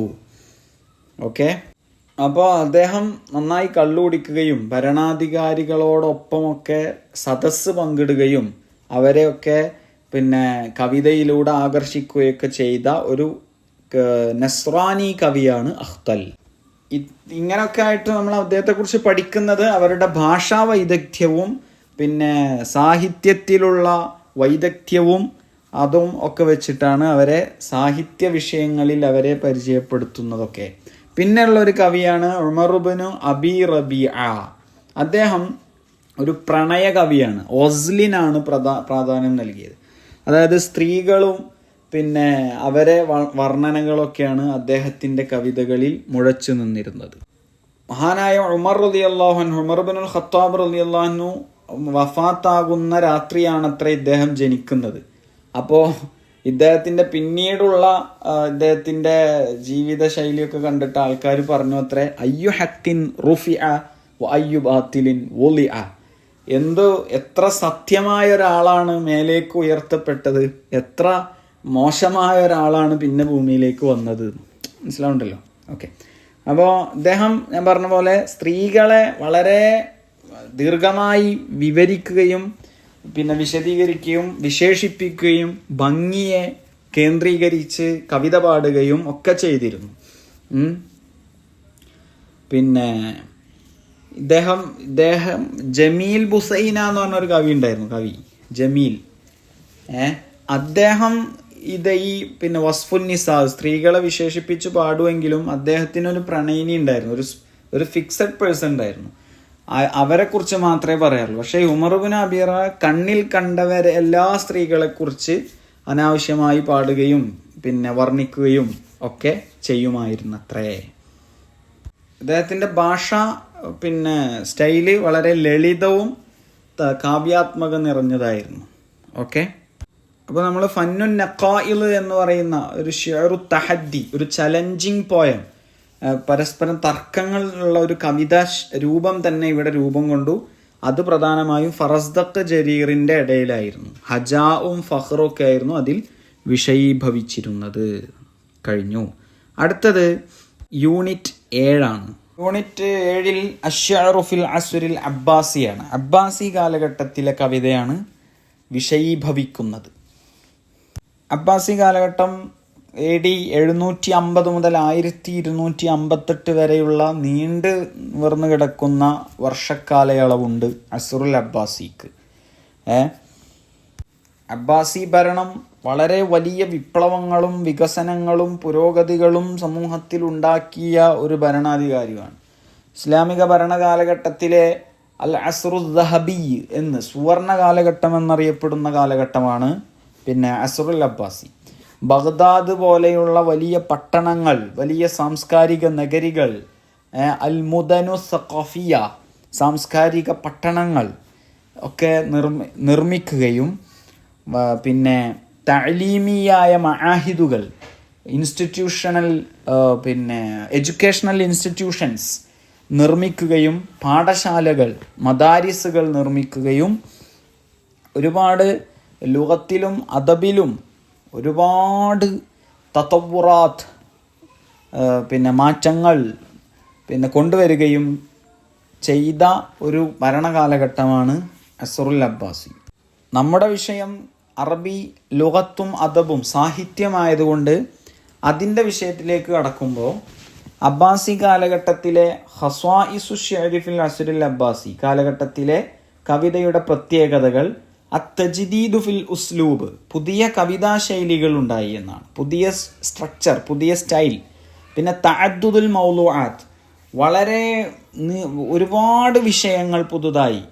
പ്രണയം, പിന്നെ പ്രകൃതി വർണ്ണന, വസ്ഫുൽ ഖംർ അതായത് മദ്യപാനം, അതിൽ ഒതുങ്ങിക്കിടന്നിരുന്ന കവിതയെ മറ്റു പല വിഷയങ്ങളിലേക്കും പിന്നെ കൊണ്ടുപോയത് അസ്റുൽ അബ്ബാസിയുടെ കവിതയുടെ പ്രത്യേകതയാണ്. പിന്നെ അത്തഅസ്സുറു ബിസ്സഖാഫത്തിൽ അജ്നബിയ, ഒരുപാട് മറ്റു ഗ്രീക്ക്, പേർഷ്യ പോലെയുള്ള മറ്റു സംസ്കാരങ്ങളൊക്കെ ഇതിൽ സ്വാധീനിക്കുകയും ചെയ്യും. ഫോറിൻ കൾച്ചേഴ്സ്, അസഖാഫത്തുൽ അജ്നബിയ, അതിൻ്റെ തഅ്സീറുണ്ടായി. എവിടെ? ഷിഅറിൽ. ഏത് കാലഘട്ടത്തിൽ? അസ്റുൽ അബ്ബാസിയിൽ. പിന്നെ ഇസ്തിഹാറു ഷിഅർ തഅലീമിയാണ്, വിദ്യാഭ്യാസപരമായ കവിതകൾ വളരെ പുഷ്കലമായി. അൽ ഇഹ്തിമാമു ബിസ്സഖ്റുഫത്തിൽ ലഫ്ലിയ, പദശോഭയും ആലങ്കാരിയും ഒക്കെ പ്രാധാന്യം നൽകി. വെറുതെ ഇങ്ങനെ വലിച്ചു പറയാന്നല്ലാതെ ഭാഷയ്ക്കും ഭാഷയുടെ സുഹ്റുഫത്തിനും പദശോഭയും അൽ ലഫ്ലിയ പദപരമായ അതിൻ്റെ ഭംഗിക്കൊക്കെ വളരെ പ്രാധാന്യം നൽകിയ കവിതകളായിരുന്നു. അൻവാ ഷെറുൽ അബ്ബാസി, അഷ്ഷർ പിന്നെ അബ്ബാസി കാലഘട്ടത്തിലെ കവിതയുടെ ഇനങ്ങൾ അഷ്ഷറുൽ ഫൽസഫി ഉണ്ട്, അതായത് ഫിലോസഫിക്കൽ പോയംസ്. പിന്നെ ഷെറു സുഹദി വ തൗബ, തൗബ പശ്ചാത്താപം പരിത്യാഗത്തിൻ്റെ കവിതകൾ. അഷ്ഷറു ത്വബിഅ പ്രകൃതി വർണ്ണനയുടെ കവിതകൾ. അഷ്ഷറു തഅലീമി എഡ്യൂക്കേഷണൽ പോയംസ് വിദ്യാഭ്യാസം. അൽ ഗസ്ലുൽ ഹളരി നാഗരിക പ്രണയങ്ങൾ. പിന്നെ ഷെറുൽ മദ്ഹി വൽ ഹജാ പിന്നെ പരിഹാസവും പ്രശംസയും ഒക്കെ. പിന്നെ അഷ്ഹറു ശുഅറാഇൽ അസ്റുൽ അബ്ബാസി, അബ്ബാസി കാലഘട്ടത്തിലെ പ്രധാന കവിമാരാണ് അബൂ തമാം, ബുഹ്തുരി, മുത്തനബി, അബൂ നവാസ്, ഇബ്നുർ റൂമി തുടങ്ങിയ കവിമാർ.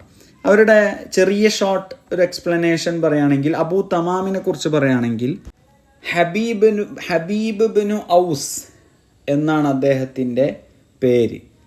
ഡമസ്കസിലെ ജാസിം എന്ന സ്ഥലത്ത് ജനിച്ചു. പിന്നെ മിസ്റിലേക്ക് താമസം മാറിയതാണ്. മിസ്ർ ഈജിപ്ത്. ഭരണ നേതാക്കളുമായും ഭരണാധികാരികളുമായുള്ള ബന്ധമുണ്ടായിരുന്നു. മുഅ്തസിം എന്ന അബ്ബാസി ഭരണകർത്താവുമായി നന്നായി ബന്ധം സ്ഥാപിച്ചിരുന്നു. പിന്നെ അദ്ദേഹത്തിൻ്റെ അടുക്കൽ നന്നായി സ്ഥാനം കിട്ടുകയും മൊസ്യൂളിലെ ഒരു ചെറിയ ഒരു ഭരണകർത്തവ്യം അദ്ദേഹത്തെ ഏൽപ്പിക്കുകയൊക്കെ ചെയ്തിരുന്നു. അദ്ദേഹത്തിൻ്റെ കവിത ഷെറുൽ ഫൽസഫി വൽ ബദിഇ, നല്ല ആലങ്കാരികവും ഫിലോസഫിക്കൽ സ്റ്റൈലും ആയിരുന്നു അദ്ദേഹത്തിൻ്റെ കവിത.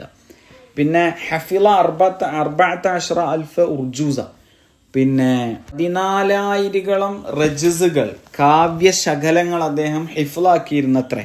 വൈറൽ ഖസായിദ് വൽ മക്തുവാത്ത്, ഖസീദകളും മറ്റു ഖണ്ഡന കാവ്യങ്ങൾക്കും പുറമെ 14,000 റജ്സ് ഉർജൂസത്തുകൾ ചെറിയ കാവ്യശകലങ്ങൾ അദ്ദേഹം ഹിഫ്ളാക്കിയിരുന്നു അത്രേ.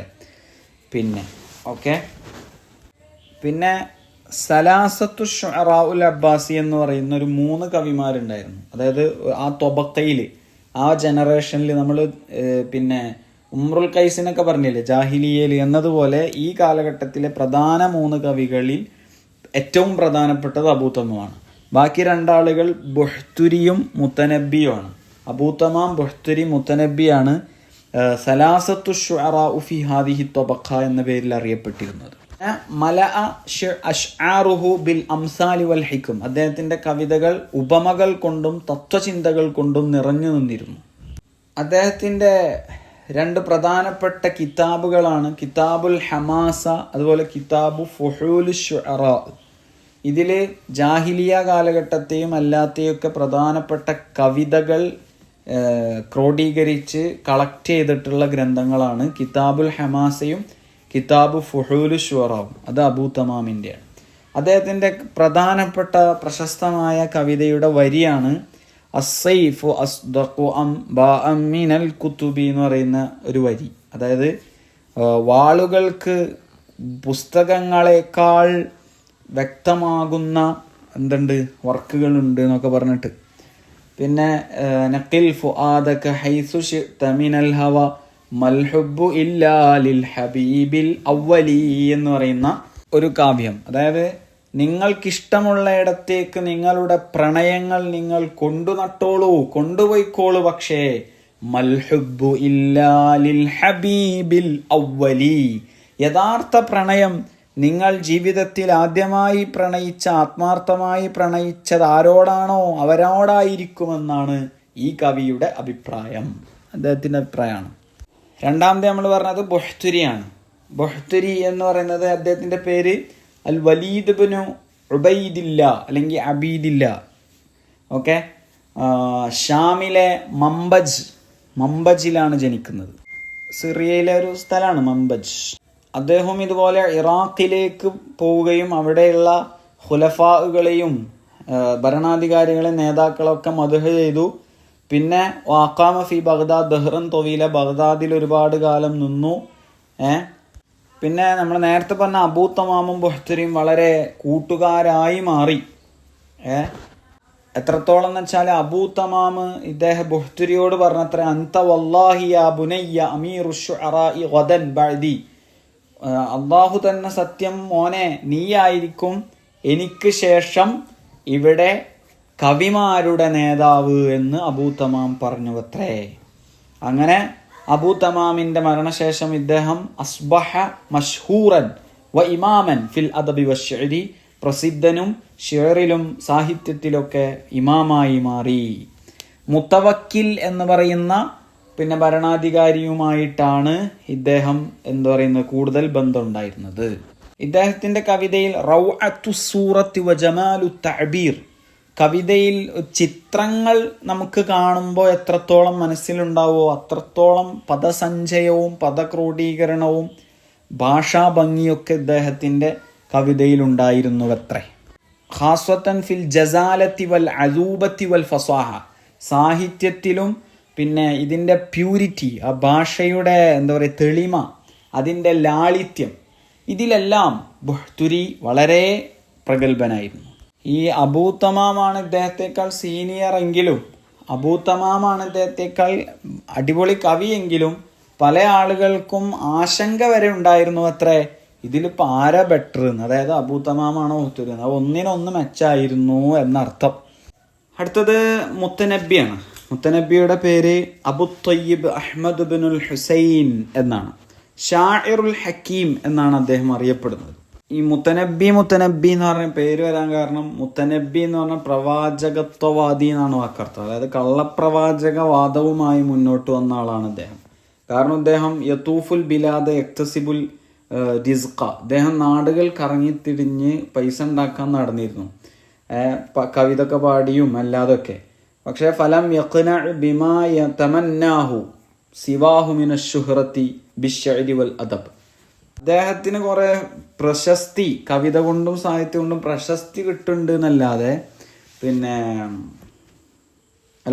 അദ്ദേഹത്തിന് കവിത കൊണ്ടും സാഹിത്യം കൊണ്ടും കിട്ടിയ പ്രശസ്തി കൊണ്ടൊന്നും അദ്ദേഹം തൃപ്തിപ്പെട്ടില്ല. അദ്ദേഹം അതുകൊണ്ട് എന്ത് ചെയ്തു, ആ നാട്ടിലെ ജനങ്ങളെ ദഅ ഇലാ ബൈഅത്തിഹി, അദ്ദേഹം ഒരു പ്രവാചകനാണെന്നും അദ്ദേഹവുമായി ബൈഅത്ത് ചെയ്യാൻ, ഉടമ്പടിയാകാൻ നിൽക്കണമെന്നും പറഞ്ഞ് ജനങ്ങളെ ക്ഷണിച്ചു. അങ്ങനെ ആ നാട്ടിലെ ഭരണാധികാരിയുടെ അടുത്ത് ഈ കാര്യം എത്തുകയും അദ്ദേഹത്തെ പിടികൂടുകയും ചെയ്തു, ജയിലിലിട്ടു. ഖുബില അലൈഹി വസുജ്ജിന, അദ്ദേഹം ജയിലിലാക്കപ്പെട്ടു. അങ്ങനെയാണ് ജയിലിൽ നിന്ന് അദ്ദേഹം ഒരു കവിത പാടി ഈ ഭരണാധികാരിയെ കുറിച്ച്. അമാലിക്കുൻ റഖി വമിൻ ശഅനിഹി ഹിബാത്തുല്ലജീനി വഅത്ഖുൽ അബീദി എന്ന് പറഞ്ഞിട്ട്. അതായത് ഇത് വളരെ കരുണയുള്ള ഒരു രാജാവാണ് നിങ്ങൾ വളരെ ഒരുപാട് ആളുകളെ മോചിപ്പിക്കുകയും ഒരുപാട് ആളുകൾ കത്താണിയാവുകയും ചെയ്ത ചരിത്രമാണ് അങ്ങേക്കുള്ളത് എന്നൊക്കെ പറഞ്ഞ് കവിത പാടിയപ്പോൾ ആ ഭരണാധികാരി അതിൽ വീഴുകയും ഇദ്ദേഹത്തെ മോചിപ്പിക്കുകയും ചെയ്തത്രേ. അദ്ദേഹം വളരെ സാഹിത്യത്തിൽ മികച്ചതായിരുന്നു. അദ്ദേഹം ഹിജ്റ 323 അദ്ദേഹത്തിൻ്റെ ബലാഗ, സാഹിത്യം കൊണ്ട് അദ്ദേഹം ഇത് എനിക്ക് ദിവ്യ വെളിപാടുണ്ടാകുന്നതാണ്, അതുകൊണ്ട് ഞാനൊരു പ്രവാചകനാണ് എന്ന് പറഞ്ഞ് അത് വിളംബരം ചെയ്യുകയും ഒരുപാട് ആളുകൾ വഴിപിഴക്കുകയും ചെയ്തു. പക്ഷെ അദ്ദേഹത്തിന്റെ ചരിത്രത്തിൽ അദ്ദേഹം അവസാനം സുമ്മ താബ വറജഅ ഇലൽ ഇസ്ലാം, അദ്ദേഹം തൗബ ചെയ്യുകയും ഇസ്ലാമിലേക്ക് യഥാർത്ഥ ഇസ്ലാമിലേക്ക് കടന്നു വരികയും ചെയ്തിട്ടുണ്ട് എന്ന് പറയപ്പെടുന്നുണ്ട്. അദ്ദേഹത്തിന്റെ കവിതകളിൽ ഫൽസഫ, ഫിലോസഫി നിറഞ്ഞു നിന്നിരുന്നു.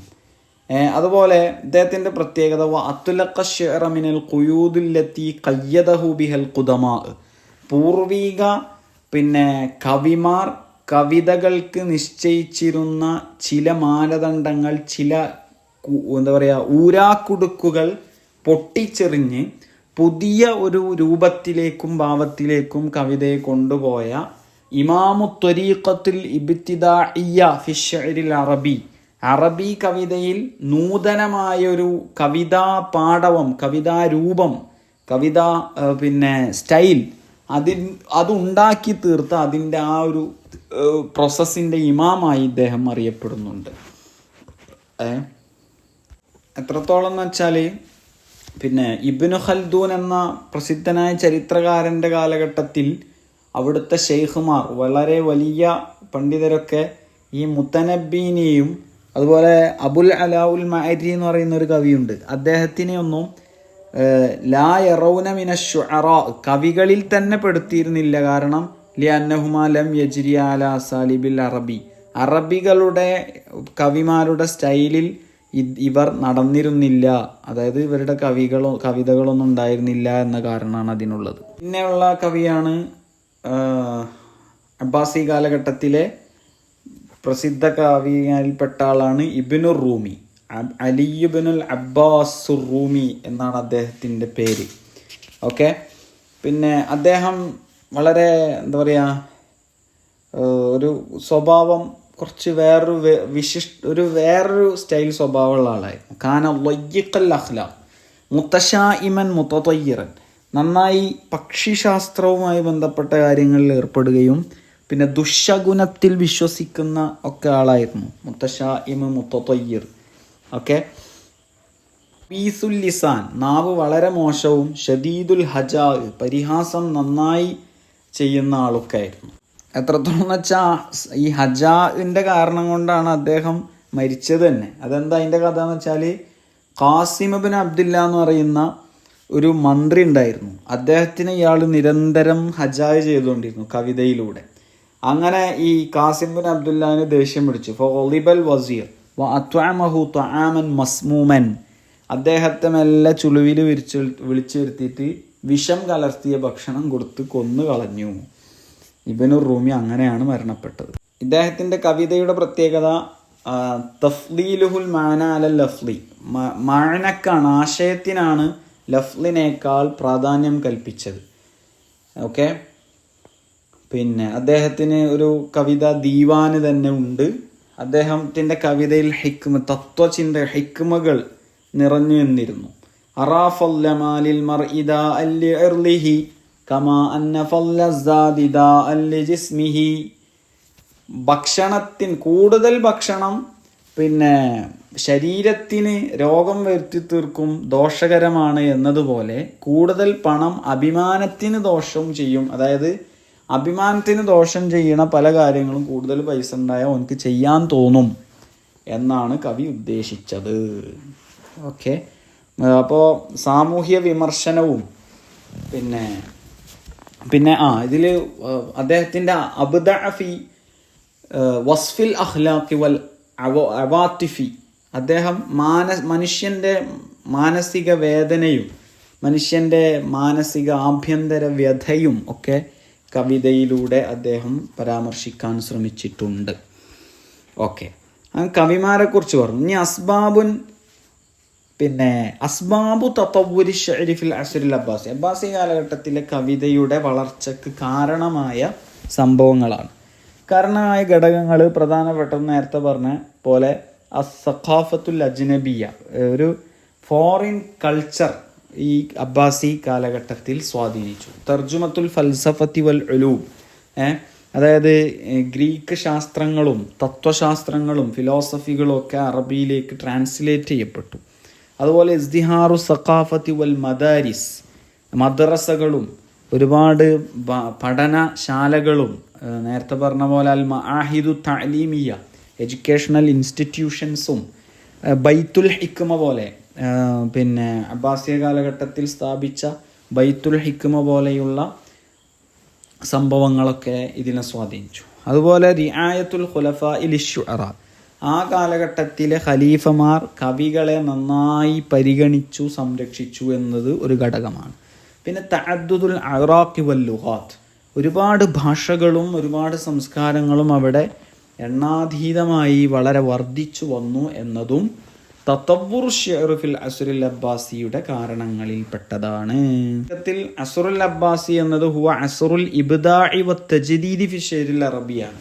അറബി കാവ്യ മേഖലയിൽ പുരോഗമനത്തിൻ്റെയും ഒരു നവരചനാ ശൈലിയുടെയും കാലഘട്ടമായിരുന്നു. ഇബ്ദാഅ് പിന്നെ എന്താ പറയുക, ഇന്നോവേറ്റീവ്, നവരചനാ ശൈലി. തജ്ദീദ് എന്ന് പറയുമ്പോൾ അതന്നെ പുതുമ. ഓക്കെ, അടുത്തത് യൂണിറ്റ് 8 അൻ നസ്റു ഫിൽ അസ്റിൽ അബ്ബാസി. അബ്ബാസി കാലഘട്ടത്തിലെ ഗദ്യ സാഹിത്യമാണ്. നമ്മൾ ഷിഅറാണ് ഇപ്പോൾ ചർച്ച ചെയ്തത്. ഇനി നസറാണ് അബ്ബാസി കാലഘട്ടത്തിൽ. അപ്പോൾ അബ്ബാസി കാലഘട്ടം നമ്മൾ നേരത്തെ പറഞ്ഞ പോലെ ഒരുപാട് സാംസ്കാരികമായ പുരോഗതികളും വൈജ്ഞാനിക മുന്നേറ്റങ്ങളും കൊണ്ട് പ്രശസ്തമാണ്. തത്തവുറാത്തു തഅലീമിയ വത്തജ്ദീദിയ മിസ്ലി ബൈത്തുൽ ഹിക്മ വ മആഹിദു തഅലീമിയ ഒക്കെ. ബൈത്തുൽ ഹിക്മ പോലെ മറ്റു എഡ്യൂക്കേഷണൽ ഇൻസ്റ്റിറ്റ്യൂഷൻസ് പോലെ സാംസ്കാരികമായും വൈജ്ഞാനികപരമായും ഒരുപാട് മുന്നേറ്റം ഉണ്ടായിട്ടുണ്ട് ഈ അസ്റുൽ അബ്ബാസിയയിൽ. അപ്പോൾ അബ്ബാസി കാലഘട്ടത്തിൻ്റെ നസറിൻ്റെ പ്രത്യേകതകൾ. നസർ എന്ന് പറയുമ്പോൾ ഗദ്യ സാഹിത്യമാണ്. അതായത് അബ്ബാസി കാലഘട്ടത്തിൽ പുതിയതായിട്ട് വന്നത് റസായിൽ, നമ്മൾ ഉമവി കാലഘട്ടത്തിലുണ്ട്. പിന്നെ അബ്ബാസി കാലഘട്ടത്തിൽ അത് കൂടുതൽ പുഷ്കലമായി എന്നൊക്കെ നമ്മൾ പറഞ്ഞു, റസായിലു റസ്മിയൊക്കെ. പിന്നെ പുതുതായി വന്നാണ് മക്കാമാത്ത്. മക്കാമാത്ത് എന്ന് പറയുന്നത് എപ്പിസോഡ് നോവലൊക്കെ പോലെ, അതായത് ഒരു ലിറ്റററി എപ്പിസോഡ്സാണ്, സാഹിത്യപരമായ ഒരു എപ്പിസോഡ് എഴുത്തുകൾ, അതിൻ്റെ ബാക്കി അതിൻ്റെ. പിന്നെ അതുപോലെ മക്കാല അറിയാലോ, എസ്സേകൾ. അതുപോലെ പിന്നെ പ്രധാനപ്പെട്ട ഗദ്യരൂപമാണ് തർജുമാത്ത്. ഒരുപാട് മൂല്യവത്തായ ഗ്രന്ഥങ്ങളുടെയും മറ്റു ഭാഷകളിൽ രചിക്കപ്പെട്ട ഒരുപാട് ഗ്രന്ഥങ്ങൾ, അത് ശാസ്ത്ര ഗ്രന്ഥങ്ങളായാലും മറ്റു ഗ്രന്ഥങ്ങളായാലും ഒക്കെ അത് ട്രാൻസ്ലേഷൻ, അറബിക്ക് ട്രാൻസ്ലേഷൻ ചെയ്തു. ഓക്കെ, അതൊക്കെയാണ്. അപ്പോൾ അതിൽ ആദ്യം പറയുകയാണെങ്കിൽ നസറിൻ്റെ പ്രത്യേകതകൾ അസ്സുഹൂലത്തു വൽ വുളൂഹ്, ലളിതവും വ്യക്തവുമായ ശൈലി ഉണ്ടായിരുന്നു. പിന്നെ അത്തഅസ്സുറു ബിൽ ഫിക്രിൽ അജ്നബി, നേരത്തെ പറഞ്ഞ പോലെ ഫോറിൻ തോട്ടുകളുടെ സ്വാധീനം ഉണ്ടായിരുന്നു. തനവ്വുൽ മവാലിയ, ഒരുപാട് വിദ്യാഭ്യാസം, സംസ്കാരം, ഭരണം, ഹിക്മ അങ്ങനെ തുടങ്ങി ഒരുപാട് വിഷയങ്ങളുടെ വൈവിധ്യങ്ങൾ ഉണ്ടായിരുന്നു. അതുപോലെ തതവ്വുറുൽ ഉസ്ലൂബുൽ അദബി, വളരെ നേരത്തെ പറഞ്ഞ പോലെ സ്വാധീനം ചെലുത്തുന്ന ഒരു സ്ട്രക്ചർ ഒക്കെ ഉണ്ടായിരുന്നു. ഇസ്തിഹാറു തർജുമ, ട്രാൻസ്ലേഷൻ വളരെ പുഷ്കലമായിരുന്നു. അങ്ങനെയൊക്കെ. ഗദ്യസാഹിത്യത്തിലേക്ക് അൻവാഴുകളിലേക്ക് കടന്നാൽ നമ്മൾ നേരത്തെ പറഞ്ഞ പോലെ റസായിലാണ്, അതിനെക്കുറിച്ച് കൂടുതൽ പറയുന്നില്ല. അൻവാഴു പിന്നെ അന്നസരി ഫിൽ അസ്റുൽ അബ്ബാസിയാണ്. അബ്ബാസി കാലഘട്ടത്തിലെ ഗദ്യത്തിൻ്റെ ഇനങ്ങൾ ഒന്ന് റസായിലാണ്, നമ്മൾ നേരത്തെ പറഞ്ഞു. അതിൻ്റെ ആളുകൾ അബ്ദുൽ ഹമീദുൽ ഖാത്തിബ് ഒക്കെ നേരത്തെ പറഞ്ഞതാണ്. പിന്നെ ഉള്ളത് മക്കാമാത്താണ്, അതായത് ലിറ്റററി എപ്പിസോഡ്സ്, ഒരു നോവലിൻ്റെ ഒക്കെ ഏകദേശം ആ രൂപം. അതിൽ കഥയാണ് ഉണ്ടാവുക, ഒരു നായകനെ ഇതിവൃത്തമാക്കി ഉണ്ടാകുന്ന ഒരു കഥ, ഒരു നോവൽ സ്റ്റൈലിലുള്ള. അതിലൂടെ ഒരുപാട് സംഭവങ്ങളും ഒരുപാട് ഉപദേശങ്ങളൊക്കെ ഈ രചയിതാക്കൾ വായനക്കാരിലേക്ക് എത്തിക്കും. അതിൽ പിന്നെ ഹാസ്യം, കോമഡി ഉണ്ടാവും, പിന്നെ ഉപമകൾ ഉണ്ടാവും, മിസാലുകൾ, അംസിലത്തുകൾ ഉണ്ടാവും, ഹിക്മത്തുകൾ ഉണ്ടാവും, ഒരുപാടുണ്ടാവും. അപ്പോൾ അതിൽ മക്കാമാത്തിൽ പ്രധാനപ്പെട്ട ആളാണ് ഹരീരി എന്ന് പറയുന്ന എഴുത്തുകാരൻ. ഹരീരി മക്കാമാത്തുൽ ഹരീരി എന്നാണ് തന്നെ അറിയപ്പെട്ടിട്ടുണ്ട്. ഹരീരിയുടെ മക്കാമാത്തുകൾ. ഖാസിം ഇബ്നു അലി എന്നാണ് അദ്ദേഹത്തിൻ്റെ, ഹരീരിയുടെ യഥാർത്ഥ പേര് ഖാസിം ഇബ്നു അലി. പിന്നെ അദ്ദേഹത്തിന് 50 മക്കാമാത്തുകളുണ്ട്, 50 പിന്നെ അദ്ദേഹം ഒരുപാട് അതിൽ ഭാഷാപരമായ അല്ലെങ്കിൽ അറബി ചരിത്രത്തിൻ്റെ സംഭവങ്ങളും ഒക്കെ അതിൽ കോർത്തിണക്കാൻ നോക്കിയിട്ടുണ്ട്. ഒരു മക്കാമക്ക് ഒരു റാവി ഉണ്ടാവും, ഒരു ബത്തുലും ഉണ്ടാവും. റാവി എന്ന് പറയുന്നത് അത് ആ കഥ മുഴുവനും ഒരാളിലൂടെ പറയുന്നതായിട്ടാണ് അതിൻ്റെ സ്റ്റൈൽ, അങ്ങനെയാണ് മക്കാമ, അതിന് റാവി എന്ന് പറയാം.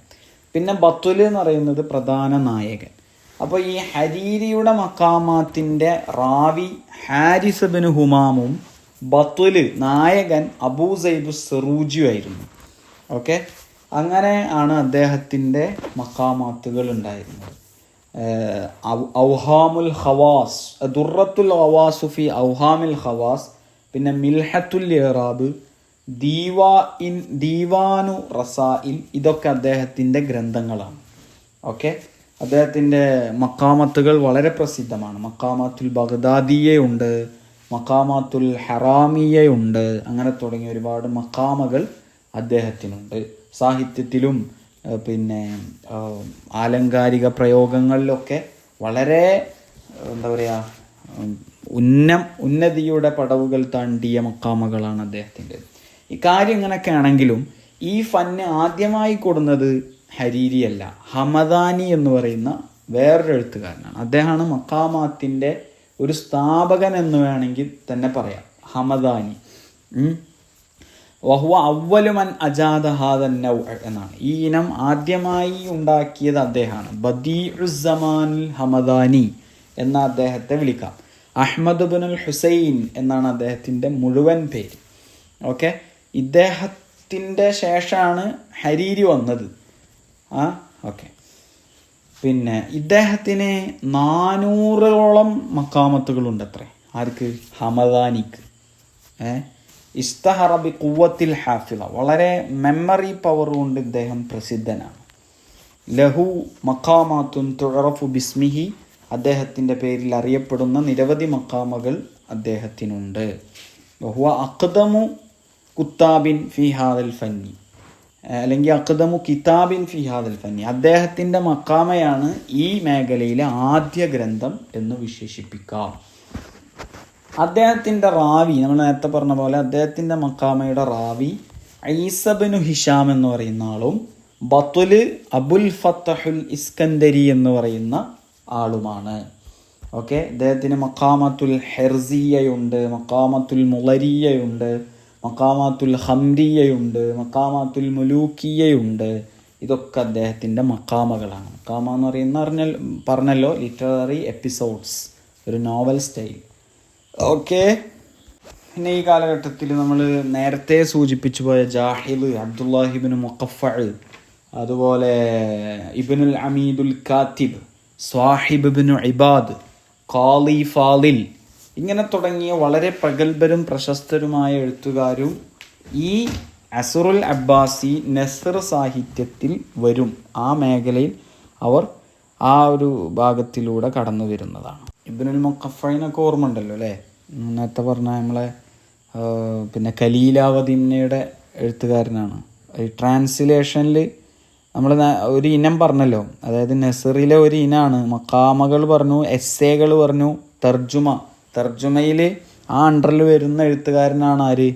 അബ്ദുല്ലാഹിബ്നു മുഖഫ. കാരണം ഖലീലാവദീനൊക്കെ അദ്ദേഹം ട്രാൻസ്ലേഷൻ ചെയ്തതാണ്. പിന്നെ നമ്മൾ നേരത്തെ ഒരു ഇനം പറഞ്ഞു മക്കാലാത്ത്, എസ്സേകൾ, അതിൻ്റെ അണ്ടറിൽ വരുന്ന എഴുത്തുകാരനാണ് ജാഹിദ്. അവരൊക്കെ വിശദീകരണം നമ്മൾ മുൻകഴിഞ്ഞ ഏതോ ചാപ്റ്ററിൽ നമ്മൾ ചെറുതായി പറഞ്ഞിട്ടുള്ളത് കൊണ്ട് നമ്മൾ അത് പറയുന്നില്ല. പിന്നെ അസറുൻ നസ്രി അബ്ബാസി ഫിൽ അദബിൽ അറബി, അറബി സാഹിത്യത്തിൽ അബ്ബാസി ഗദ്യത്തിൻ്റെ സ്വാധീനം ചർച്ച ചെയ്യുമ്പോൾ നമ്മൾ പറഞ്ഞു ഒരുപാട് തത്തവുറാത്തിൻ്റെ പടവുകൾ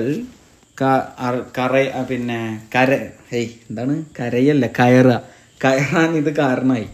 കാരണം ഒരു എന്താ പറയുക, ഒരു അന്യഭാഷ, അല്ലുഗാത്തുൽ അജ്നബിയ, അസ്സഖാഫാത്തുൽ അജ്നബിയ, ഫോറിൻ കൾച്ചേഴ്സും ഫോറിൻ ലാംഗ്വേജൊക്കെ അതിൽ രചിക്കപ്പെട്ട ആ സംസ്കാരങ്ങൾക്ക് ഉൾക്കൊള്ളുന്ന ഒരുപാട് ഗ്രന്ഥങ്ങൾ, അത് ശാസ്ത്രം ആയിക്കോട്ടെ മറ്റെന്തോ ആയിക്കോട്ടെ, അതൊക്കെ എന്താ പറയുക അറബിയിലേക്ക് ട്രാൻസ്ലേഷൻ ചെയ്യപ്പെടുകയും പിന്നെ ഇജ്തിമാഇയായ വിമർശനങ്ങളും ഹിക്മത്തുകളൊക്കെ ഒരുപാടുണ്ടായി. അങ്ങനെ ഒരുപാട് സ്വാധീനം ഉണ്ടായി. അന്നസ്റുൽ അബ്ബാസി യുഅ്തബറു ദർവത്തൻ നൽജിൽ ഫിക്രി വൽ അദബി ഇൻദൽ അറബ്. അബ്ബാസി ഗദ്യ സാഹിത്യം അറബ് സാഹിത്യത്തിലെ ഉന്നത ചിന്തയും ഭാഷാശൈലിയും ചേർന്ന ഒരു കാലഘട്ടമായി അതിനെ പരിഗണിക്കുന്നുണ്ട്. ഓക്കെ, ഇനി അടുത്ത യൂണിറ്റ് വളരെ പ്രധാനപ്പെട്ട യൂണിറ്റാണ് അത്തർജുമ, പരിഭാഷ എന്നുള്ളത്.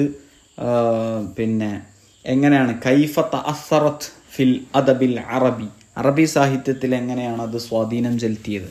തർജുമ, ട്രാൻസ്ലേഷൻ.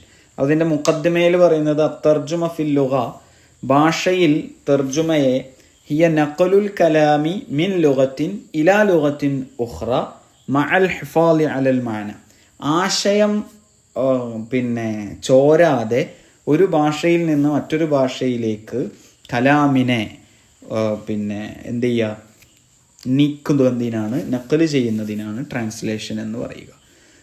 ഓക്കെ, ഒരു കൈമാറ്റം ചെയ്യുക. പിന്നെ ഇസ്ഹാമാത്തുൽ അറബി ഫി തർജുമ ബദഅ മുൻദുൽ അസ്റുൽ അബ്ബാസി ഖാസത്തൻ ഫി ബൈത്തുൽ ഹിക്മ. പിന്നെ തർജുമ ട്രാൻസ്ലേഷനിൽ അതിൻ്റെ ഒരു സംഭാവനകൾ ആവിർഭവിക്കുന്നത് അസ്റുൽ അബ്ബാസിയിലാണ്. അതിന് അറബി എഴുത്തുകാരുടെ സംഭാവനകൾ അസ്റുൽ അബ്ബാസി മുതലാണ് ആരംഭിച്ചത്, പ്രത്യേകിച്ച് ബൈത്തുൽ ഹിക്മക്ക് ശേഷം. അഹമ്മിയത്തു തർജുമത്ത് ഫിൽ അദബിൽ അറബി. അറബി സാഹിത്യത്തിൽ പരിഭാഷയുടെ ട്രാൻസ്ലേഷൻ്റെ പ്രാധാന്യം പറയുമ്പോൾ ഒന്നാമത്തെ നഖ്ലുൽ ഉലൂമി വൽ മാരിഫ മിൻ ഗരീഖ് വൽ വൽ ഫറൻസ, അതായത് ഗ്രീക്ക്, പേർഷ്യൻ തുടങ്ങിയ ശാസ്ത്രഗ്രന്ഥങ്ങൾ അറബിയിലേക്ക് ട്രാൻസ്ലേഷൻ ചെയ്യപ്പെട്ടു എന്നുള്ളതാണ്. നഖ്ലുൽ ഉലൂം, ഉലൂം എന്ന് പറയുന്ന ശാസ്ത്ര അറിവുകളാണ്. അത് ഇൽമു തിബ്ബുണ്ട്, ഇൽമുൽ ഹിക്മയുണ്ട്, ഇൽമുൽ ഫൽസഫയുണ്ട്, അതായത് മെഡിസിൻ, വൈദ്യശാസ്ത്രം, ഗണിതശാസ്ത്രം, തത്വചിന്ത, അങ്ങനെ എല്ലാം ഉണ്ട്. പിന്നെ ഉലൂമുർ റിയാദിയ്യ, അതായത് സ്പോർട്സ്, കായിക വിദ്യാഭ്യാസം, അങ്ങനെ തുടങ്ങിയല്ല. അതുപോലെ രണ്ടാമത്തെ നുമുവുൽ ലുഗത്തിൽ അറബി. അറബി ഭാഷയിൽ പുതിയ സ്റ്റൈല്, പുതിയ പദങ്ങളൊക്കെ വന്ന് അതിൻ്റെ ഒരു വളർച്ചയുണ്ടായി. പിന്നെ തഫാഉലു മഅ സഖാഫാത്തിൽ ഉഖ്റ, മറ്റു സംസ്കാരങ്ങളുടെ പിന്നെ മാറ്റങ്ങളോടൊപ്പം അറബി സംസ്കാരവും കൂടെ പോയപ്പോൾ അതിൽ ഇടപഴകി ചേർന്നുകൊണ്ട്, അതിനോടൊപ്പം ചേർന്നുകൊണ്ടുള്ള ഒരു മാറ്റം ഉണ്ടായി. ഇനി ട്രാൻസ്ലേഷൻ്റെ ഇനങ്ങൾ പറയുകയാണെങ്കിൽ അത്തർജുമത്തുൽ ഹർഫിയ ഉണ്ട്, പദപരമായ പരിഭാഷ. അത്തർജുമത്തുൽ മഅനവിയ ഉണ്ട്, അർത്ഥപരമായ പരിഭാഷ. അത്തർജുമത്തു തഫ്സീരിയുണ്ട്, വ്യാഖ്യാനപരമായ പരിഭാഷ. അത്തർജുമത്തു തൽഖീസിയുണ്ട്, സംക്ഷിപ്തമായ പരിഭാഷ. ഇതൊക്കെ തർജുമയുടെ ഇനങ്ങളാണ്. അപ്പോൾ എപ്പോഴും വാജിബുൻ അലൽ ഹിഫാലിൽ മഅന, ആ മഅനയെ സൂക്ഷിക്കൽ അനിവാര്യമാണ്. ഇനി അഷ്ഹറുൽ മുത്തറജ്ജിമീൻ അൽ അറബ്, അറബി സാഹിത്യത്തിലെ ട്രാൻസ്ലേറ്റേഴ്സിൽ പ്രധാനികളിൽപ്പെട്ടത് നമ്മൾ നേരത്തെ പറഞ്ഞ അബ്ദുല്ലാഹിബ്നു മുഖഫ ആണ്. ഖലീലാവദീനാണ് അദ്ദേഹത്തിൻ്റെ പ്രസിദ്ധമായ ഗ്രന്ഥം. അത് ഹൈന്ദവ സംസ്കാരത്തിൽ നിന്ന് വന്ന ഒരു ഗ്രന്ഥത്തിൻ്റെ ട്രാൻസ്ലേഷനാണ്. അദ്ദേഹത്തിൻ്റെ ശൈലി വളരെ ലത്താഫത്ത്, വളരെ എന്താ പറയുക, ലളിതവും പിന്നെ ഹിക്മത്ത് നിറഞ്ഞതുമായിരുന്നു. പിന്നെയുള്ള ഒരു മുത്തറജ്ജിമാണ് ഹുനൈൻ ഇബ്നു ഇസ്ഹാഖ് എന്ന് പറയുന്ന ആൾ. ഇദ്ദേഹം ഗ്രീക്ക് വൈദ്യശാസ്ത്ര ഇൽമു തിബ്ബിൽ രചിക്കപ്പെട്ട ഗ്രന്ഥങ്ങളൊക്കെ ട്രാൻസ്ലേഷൻ ചെയ്യപ്പെട്ടു. അദ്ദേഹത്തിൻ്റെ പ്രധാന അബ്റസുമാ തർജമ, അദ്ദേഹം തർജമ ചെയ്തതിൽ ഏറ്റവും സൂപ്പറായത് എന്താ പറയുക, കുത്തുബുൽ ജാലിനൂസ് വൽ അഫ്ലാത്തു എന്ന് പറയുന്ന ഗ്രന്ഥമാണ്. പിന്നെ നമ്മൾ നേരത്തെ പറഞ്ഞ ബൈത്തുൽ ഹിക്മയിലെ പ്രധാന ട്രാൻസ്ലേറ്ററായി ഇദ്ദേഹം ജോലി ചെയ്തിട്ടുണ്ടായിരുന്നു. അതുപോലെ ഫാറാബി, കിൻഡി, ഇബ്നു റുഷ്ദ് അങ്ങനെ തുടങ്ങിയ ഒരുപാട് പണ്ഡിതർ ട്രാൻസ്ലേഷനുമായി ബന്ധപ്പെട്ട് മറ്റു ഭാഷകളിൽ നിന്ന് ശാസ്ത്രം, വൈദ്യശാസ്ത്രമായാലും ഗണിതശാസ്ത്രമായാലും തത്വചിന്ത ആയാലും എല്ലാ മേഖലകളിലുമുള്ള ഗ്രന്ഥങ്ങൾ അറബിയിലേക്ക് ട്രാൻസ്ലേറ്റ് ചെയ്യപ്പെടുക വഴി ആ നാടുകളിലെ സഖാഫാത്തും മറ്റും സഖാഫാത്തുൽ അജ്നബിയൊക്കെ അറബിയിലേക്കും കടന്നു വരാൻ തുടങ്ങി. ഇനി അത്തഹദ്ദിയാത്തു ഫി തർജുമ, പരിഭാഷയിലെ വെല്ലുവിളികൾ. ഇഖ്തിലാഫുൽ മഅന, അതാണ് പ്രധാനപ്പെട്ടത്. ചില പദങ്ങൾക്കും സന്ദർഭങ്ങൾക്കും ആഴങ്ങളിലുള്ള അർത്ഥവ്യത്യാസങ്ങളുണ്ട്. അത് ട്രാൻസ്ലേഷൻ ചെയ്യപ്പെടുമ്പോൾ ചിലപ്പോൾ വാക്കുകൾ കൊണ്ട് അത് എന്ത് ചെയ്യാൻ പറ്റില്ല, പ്രതിഫലിപ്പിക്കാൻ പറ്റില്ല. അതുപോലെ സിയാഖു സഖാഫി, സാംസ്കാരികമായ ഒരു പശ്ചാത്തലം. ചിലപ്പോൾ അതിൻ്റെ മൂലഗ്രന്ഥമുള്ള ആ നാട്ടിലെ സംസ്കാരം ആവില്ല ട്രാൻസ്ലേഷൻ ചെയ്യപ്പെട്ട നാട്ടിലെ സംസ്കാരം. അപ്പോൾ ആ സംസ്കാരത്തിൽ എഴുതപ്പെട്ട ഒരു ഗ്രന്ഥം ട്രാൻസ്ലേഷൻ ചെയ്യപ്പെട്ട നാട്ടിലെ സംസ്കാരങ്ങളിലൂടെ വായിക്കുമ്പോൾ ചിലപ്പോൾ അതിലൊരു ബുദ്ധിമുട്ടുണ്ടാകും. പിന്നെ അൽ കലിമാത്തുൽ മുതഅദ്ദിദത്തുൽ മആനി, ഒരേ പദത്തിന് തന്നെ ഒരുപാട് അർത്ഥം ഉണ്ടാവും. അപ്പോൾ ഏത് പദമാണ് ഇവിടെ ഉദ്ദേശിച്ചത് എന്ന് ചിലപ്പോൾ ആശങ്കയുണ്ടാകും. അന്നുസൂസു ദീനിയ വല്ലദബി, വിവർത്തനം ചെയ്യുമ്പോൾ മതപരമായ ഗ്രന്ഥങ്ങൾ ട്രാൻസ്ലേഷൻ ചെയ്യപ്പെടുമ്പോൾ കൂടുതൽ സൂക്ഷ്മത വേണം. ഓക്കെ. പിന്നെ അൽ മുത്തറജ്ജിമുൽ ജയ്യിദ്, ഒരു നല്ല ട്രാൻസ്ലേഷൻ എന്ന് പറയുന്നത് മൻ യൻഖുലുൽ മഅന ബിറൂഹിൻ നസ്സ്, എന്താ പറയുക, അതിൻ്റെ ആ ടെക്സ്റ്റിൻ്റെ ആത്മാവോടുകൂടെ അർത്ഥത്തെ വിവർത്തനം ചെയ്യുമ്പോഴാണ് ഒരു യഥാർത്ഥ മുത്തറജ്ജിമാവുക എന്ന് പറയപ്പെടുന്നു. അസറു തർജുമത്ത് ഫി തത്തവൂരിൽ അദബിൽ അറബി, അറബി സാഹിത്യ വികസനത്തിൽ പരിഭാഷയുടെ പങ്ക്. അതിലൊന്നാമത്തെ എണ്ണുന്നത് ഇൻഫിത്താഹും ഫിക്കിരിൻ വാദബി, പുതിയ ആശയങ്ങൾക്കും രചനാശൈലികൾക്കും ചിന്തകൾക്കും വഴി തുറന്നു എന്നതാണ്. രണ്ടാമത് തത്തവൂറുൽ ഫൽസഫത്തി വൽ ഇൽമ്, ഗ്രീക്ക് ഫിലോസഫിക്കൽ ചിന്താഗതികളുടെ സ്വാധീനം. അതുപോലെ തനവ്വുൽ മുസ്തലഹാത്ത്, ഒരുപാട് ശാസ്ത്രീയമായ ടെക്നിക്കൽ വേർഡുകളുടെ പദസഞ്ചയങ്ങൾ അറബിയിൽ വന്നു. അതുപോലെ തഹ്ഫീസു അല തഅലീഫ്, പിന്നെ പുതിയ രചനകൾ നിർവഹിക്കാനുള്ള പ്രചോദനങ്ങളുണ്ടായി.